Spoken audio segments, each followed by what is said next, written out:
Buenas noches a todos, mi nombre es Luis Diego Castrillo, estudiante de licenciatura en psicología de tercer semestre en la Universidad Juárez del Estado de Durango, en la Facultad de Psicología y Terapia de la Comunicación Humana, modalidad a distancia. Actualmente curso la materia Evaluación en Psicología Educativa con el profesor del doctor Salvador Isaí Martínez Lagunas. Y hoy vamos a ver los instrumentos de evaluación psicológica. Pero, ¿qué es la evaluación psicológica?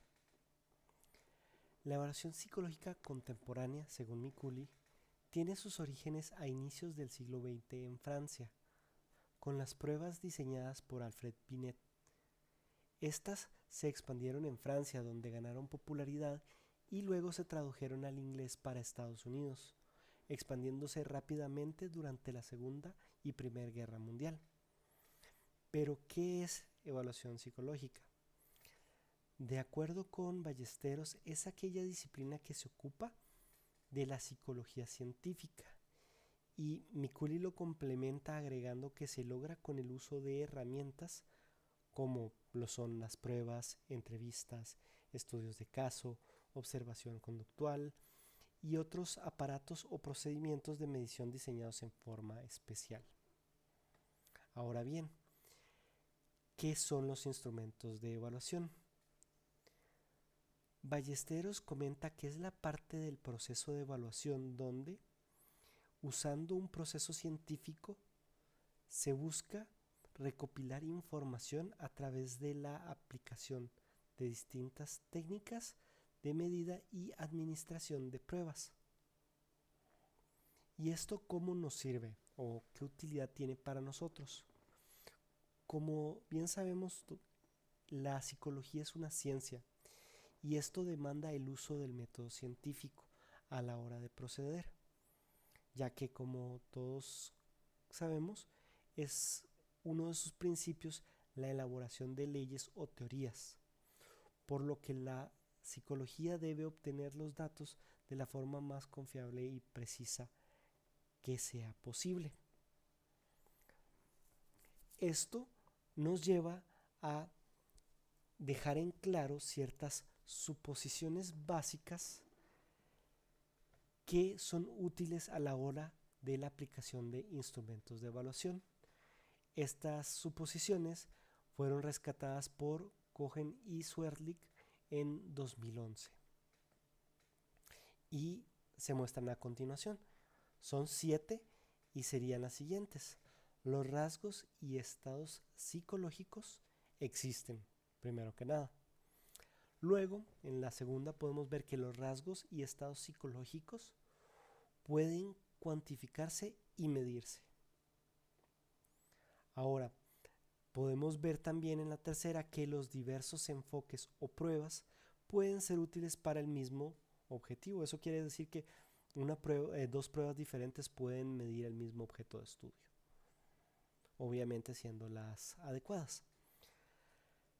El cuarto sería, la evaluación puede señalar fenómenos que requieran mayor atención o estudio. La quinta sería que diversas fuentes de información enriquecen y son parte del proceso de estudio. Esta va ligada un poco a la sexta, que nos dice que diversas fuentes de error son parte del proceso de evaluación. Y la séptima, que las pruebas y otras técnicas de medición todas tienen sus ventajas y desventajas. ¿Okay? Ya teniendo estas suposiciones básicas, Borja nos comenta que para que un instrumento de medición sea válido debe presentar ciertas características. La primera de ellas es que la medida debe ser precisa, o sea, una medida objetiva. La segunda, que la prueba no debe de medir de manera absoluta un atributo, o sea, debe mostrar una conducta. La tercera es que la técnica o procedimiento debe ser sistemático, o sea, se refiere a una estandarización. La cuarta es que debe haber un establecimiento de normas. Va un poco ligada también al proceso de estandarización.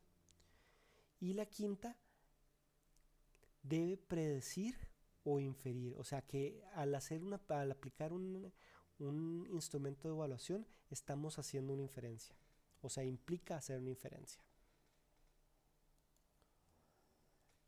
Luego de esto podemos ver que hay diferentes tipos de instrumentos de evaluación. Hay instrumentos de evaluación para diferentes atributos.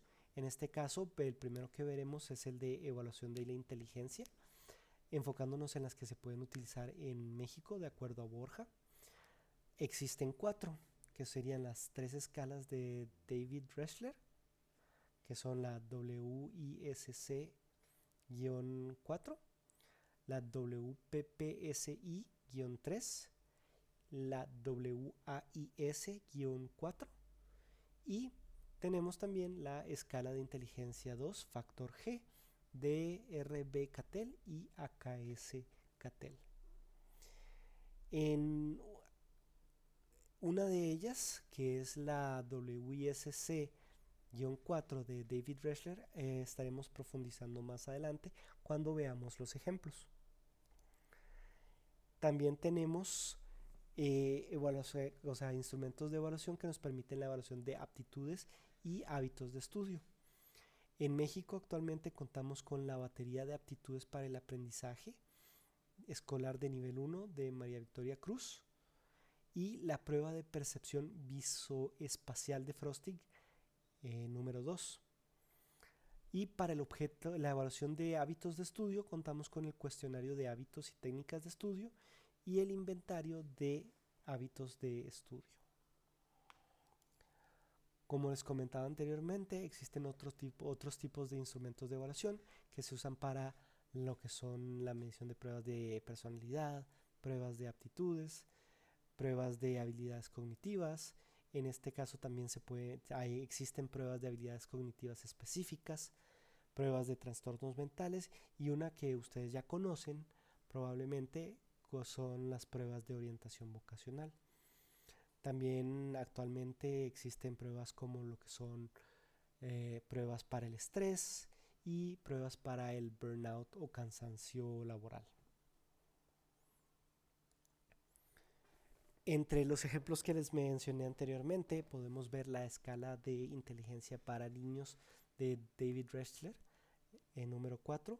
Esta es la segunda prueba más utilizada a nivel mundial con amplitud y incluye a México.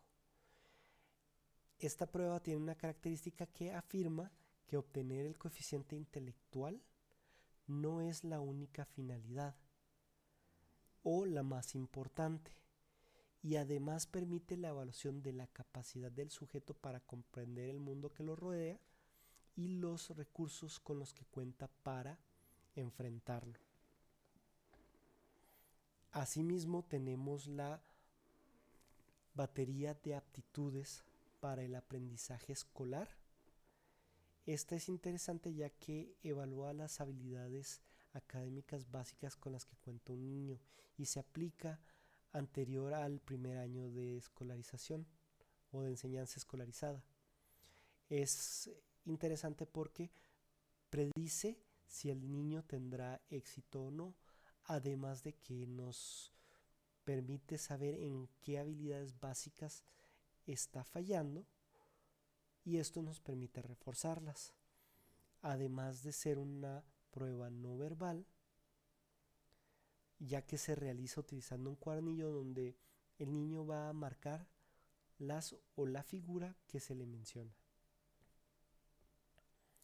Y luego, como un ejemplo de otras escalas o instrumentos de evaluación, tenemos la escala de estrés percibido. Actualmente es la escala más conocida para la cuantificación del estrés.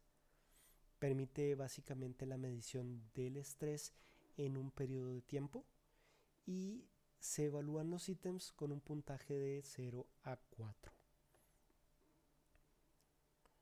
Para esta pequeña presentación utilizamos como referencias a al libro de Ballesteros, Evaluación Psicológica, Conceptos, Métodos y Estudio de Casos, al libro de Borja, Evaluación Psicológica, Historia, Fundamentos Teórico-Conceptuales y Psicometría, y a los artículos de la doctora Mikuli, Construcción y Adaptación de Pruebas Psicológicas y Evaluación Psicológica, y el análisis ecoevaluativo. Muchas gracias por el tiempo de todos y pasen una buena noche.